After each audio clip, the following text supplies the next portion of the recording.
Hi guys, welcome back to Nick service creation. నేను ఇవాళ dry ఫ్రూట్స్తో కజ్జికాయలు ఎలా తయారు చేసుకోవాలో చూపిస్తున్నాను అనమాట. దానికోసం ఫస్ట్ నేను ఒక బాండీ అయితే పెట్టేసుకున్నాను. గ్యాస్ వెలిగించుకోవాలి. ఇప్పుడు ఇందులో ఇప్పుడు జీడిపప్పు, నేను బద్దలు తీసుకోవట్లేదు, గుండులు తీసుకుంటున్నాను. డ్రైగా ఫ్రై చేసుకోవాలన్నమాట. వీటిని ఒక బౌలు మకానా, అంటే ఏం లేదు, ఈ తామర గింజలు అనమాట, ఫుల్ మకానా అంటారు వాటిని, అవి కూడా తీసుకోవాలి. వీటిని ఫ్రై చేసుకుని డ్రై రోస్ట్ చేసుకోవాలి. మీడియం ఫ్లేమ్లో పెట్టుకుని చేసుకుందాం, ఎందుకంటే మనం గీ అలాంటిది ఏమీ వేయలేదు కాబట్టి మాడిపోతాయి అన్నమాట. ఇందులోనే ఒక 2 స్పూన్స్ పంప్కిన్ సీడ్స్, ఒక 2 స్పూన్స్ వాటర్ మిలన్ సీడ్స్ తీసుకుని వీటిని కూడా ఫ్రై చేసుకోవాలి. ఒక్కొక్క సైడు ఒక్కొక్కలాగా చేస్తారు. కొంతమంది కొబ్బరితో చేస్తారు, కొంతమంది కొబ్బరి బొంబాయి రవ్వ కలిపి చేస్తారు. అలా డిఫరెంట్గా. అటు నార్త్ సైడ్ అయితే మన కొబ్బరిండ్లు లౌజ్ లాగా చేసి దాంతో కూడా ఈ కజ్జికాయలు చేసుకుంటారనమాట. కానీ ఇది చాలా బాగుంటుంది, మీరు ట్రై చేయండి ఒకసారి. ఈ విధంగా ఫ్రై అయ్యాక గ్యాస్ అయితే ఆఫ్ చేసుకుందాము. ఇది చల్లారిన తర్వాత దీన్ని పౌడర్ చేసుకోవాల్సి ఉంటుంది. ఇది చల్లారే లోపల మనం మైదా పిండిని కూడా తడిపేసుకుందాం కజ్జికాయలు చేసుకోవడానికి.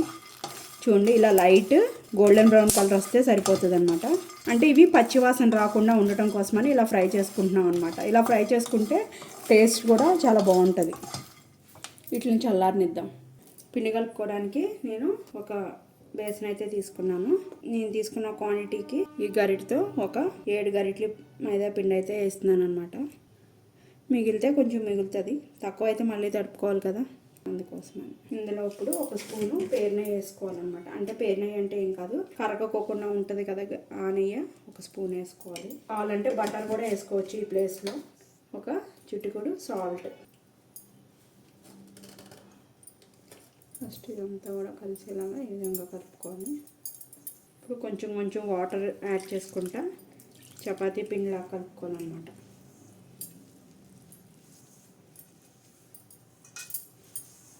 చూడండి, ఈ విధంగా ముద్దలాగైతే కలిపేసుకోవాలన్నమాట. ఒక 15 మినిట్స్ పక్కన పెట్టుకుందాం దీన్ని. ఇప్పుడు ఒక మిక్సీ జార్ తీసుకొని ఇందులో మనం ఫ్రై చేసి పెట్టుకున్నాం కదా ఆ డ్రై ఫ్రూట్స్ అన్నీ అందులో వేసుకోవాలి.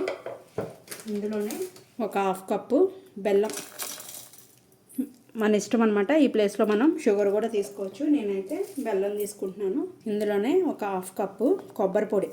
కావాలంటే మనం పచ్చి కొబ్బరిని ఎండపెట్టుకొని చేసుకోవాలి. కొంచెం డ్రై అయిన తర్వాత పౌడర్ చేసి అయినా వేసుకోవచ్చు, లేదంటే మనకు మార్కెట్లో కొబ్బరి పౌడర్ దొరుకుతుంది కదా, చూడండి ఎంత వైట్గా నీట్గా ఉంటుందో, దీన్ని యూస్ చేయొచ్చు. నేనైతే ఈ బయట మార్కెట్లో కొన్న కొబ్బరి పొడి యూస్ చేస్తున్నాను. ఒక 1/2 కప్పు కొబ్బరి పొడి. వీటన్నిటిని కూడా మెత్తగా ఫైన్ గ్రైండ్ చేసుకోవాలి. ఫస్ట్ ఒక మిక్సింగ్ బౌల్ తీసుకొని మనం పౌడర్ చేసుకున్నాం కదా, ఈ విధంగా అయితే ఫైన్ గ్రైండ్ చేసుకోవాలి.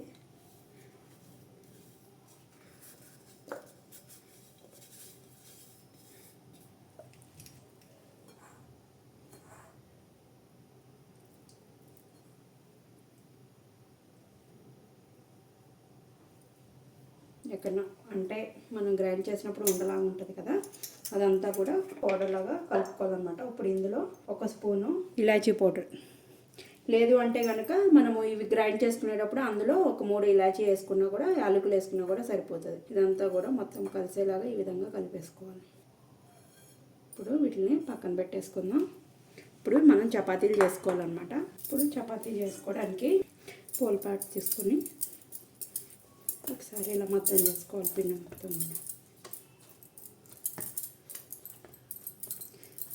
గిన్నెలో పెట్టుకొని కొంచెం కొంచెం తీసుకొని పల్చగా చపాతీలు అయితే చేసుకోవాలి. పెద్దగా చేసుకోకూడదు, చిన్నగా చేసుకోవాలన్నమాట. మన కజ్జికాయలు చేసుకునే చెక్కను బట్టి మనం దీన్ని చపాతీలు చేసుకోవాలి. నేనైతే ఇంతంత తీసుకున్నాను అనమాట. ఫస్ట్ ఒక 1/2 డజన్ అయితే చేస్తున్నాను. ఇలా చేసుకున్న తర్వాత వీటిలన్నిటిని ఒక ప్లేట్లో పెట్టుకొని కొంచెం లైట్గా ఇలా పరుపు పిండి అంటే పొడి మైదాలో ముంచుకొని పల్చగా చపాతీలాగా అయితే చేసేసుకోవాలి.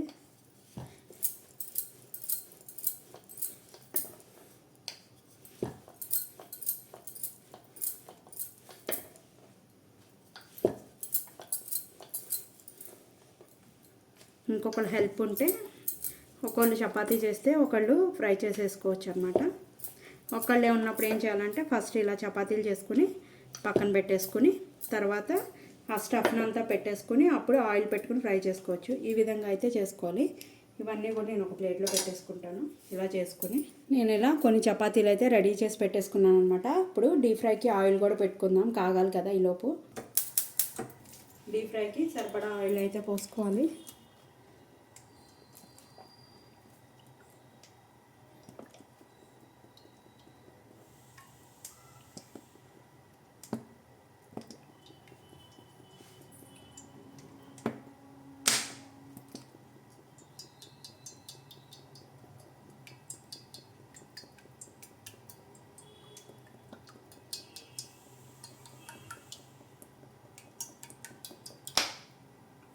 అది మునిగే అంతలాగా ఆయిల్ అయితే పోసుకోవాలన్నమాట. ఈ ఆయిల్ కాగే లోపల స్టఫ్ చేసుకుందాం. ఇది ఇలా కజ్జికాయల చెక్క దొరుకుతుంది కదా, ఇది తీసుకోవాలి. తీసుకొని ఇప్పుడు మనం తయారు చేసుకున్న చపాతీ ఉంది కదా,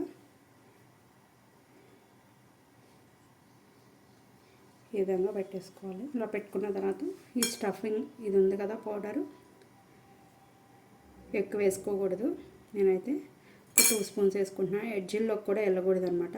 ఎక్కడైనా ఎడ్జిలోకి వెళ్తే ఏమవుతుంది అంటే అది సరిగ్గా స్టిక్ అవ్వకపోతే మొత్తం అదంతా బయటకు వచ్చేస్తుంది, స్టఫ్ అంతా, ఆయిల్ అంతా పాడైపోతుంది. ఇలా వాటర్ని ఫింగర్ డిప్ చేసుకుని ఇలా అంచులు మొత్తం రాసుకోవాలి.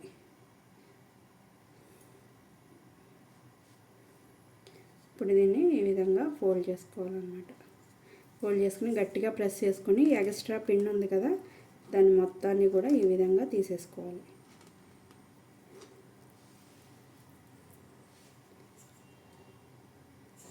చూడండి, కజ్జికాయ ఈ విధంగా వచ్చేసింది. ఇప్పుడు దీన్ని నెమ్మదిగా తీసుకొని ఒక ప్లేట్లో పెట్టేసుకోవాలి.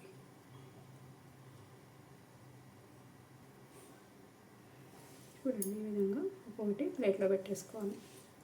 ఒకవేళ ఇక్కడ ఏమన్నా స్టిక్ అవుతుంది అనుకుంటే కనుక దీనికి కొంచెం ఆయిల్ రాసుకోవచ్చు.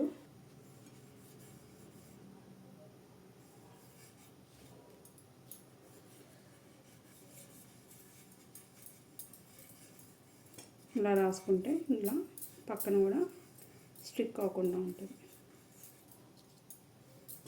ఇప్పుడు ఇంకో చపాతీ పెట్టేసుకో. ఇలా పెట్టుకున్నప్పుడే కొంచెం కేర్ఫుల్గా ఉండాలి. ఇటు అటు అవ్వకోకుండా కరెక్ట్గా మిడిల్లోకి వచ్చేలాగా అండ్ పౌడర్ కూడా మధ్యలోకి వచ్చేలాగా. ఇప్పుడు మళ్ళీ సేమ్ అలాగే వాటర్ రాసేసుకోవాలి.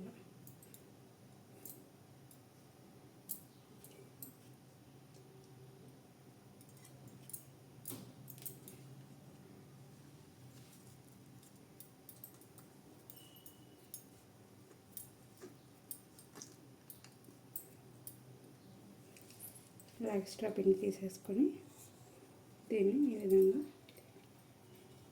ఆయిల్ రాసాం కాబట్టి కొంచెం ఈజీగానే వచ్చేస్తుంది. ఇలా ఒక ప్లేట్లో పెట్టేసుకోవాలి. ఇలా మొత్తం అన్నీ కూడా కజ్జికాయలన్నీ కూడా చేసేసుకోవాలన్నమాట. ఆయిల్ కూడా హీట్ ఎక్కిపోయిందనమాట. మనం ఒకటి చేస్తాం కదా, దేవుడికి ఒకటి వేసి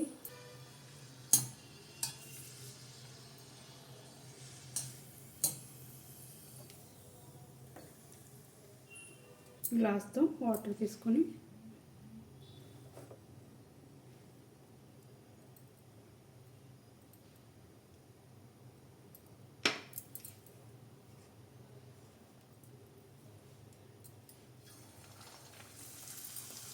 నెమ్మదిగా వదులుకోవాలన్నమాట. మీడియం ఫ్లేమ్లో పెట్టుకుని మనం ఫ్రై చేసుకుంటే ఏంటంటే నీట్గా ఫ్రై అయిపోతాయి.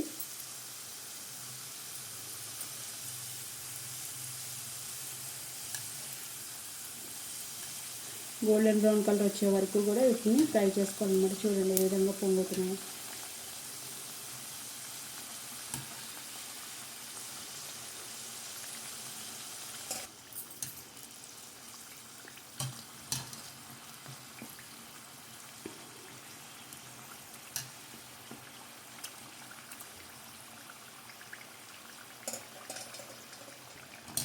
ఫ్రై అయిపోయినాయి, తీసేసుకున్నాం. ఇలా మొత్తం కజ్జికాయలన్నింటినీ కూడా ఫ్రై చేసేసుకోవాలి. నేను తీసుకున్న క్వాంటిటీకి అయితే 12 అయితే అయినాయి. లోపల స్టఫ్ కూడా ఒక స్పూన్ అయితే మిగిలిందనమాట. పైన మైదా పిండి అయితే మొత్తం అయిపోయింది. కరెక్ట్గా నేను చెప్పిన క్వాంటిటీ ప్రకారం అయితే మీకు ఒక 12 కజ్జికాయలు అయితే అవుతాయన్నమాట. సో ఎమ్మీగా కజ్జికాయలు అయితే రెడీ అయిపోయినాయి. చూడండి, చూడడానికి కూడా చాలా బాగున్నాయి అనమాట, నోరు ఊరిపోతున్నాయి. సో ఈ ఎమ్మీ డిష్ మీరు కూడా తయారు చేసుకోండి. టేస్ట్ ఎలా ఉందో నాకు కామెంట్ చేయడం అయితే మర్చిపోకండి. మీరు ఫస్ట్ టైం కనుక నా ఛానల్ చూస్తున్నట్టయితే సబ్స్క్రైబ్ చేసుకోండి. ఇలాంటి మరికొత్త వీడియోస్ కోసం బెల్ బటన్ ప్రెస్ చేయడం అయితే మర్చిపోకండి. మీ ఫ్రెండ్స్ అండ్ ఫ్యామిలీ మెంబర్స్కి కూడా ఈ వీడియోని షేర్ చేయండి. Thank you guys.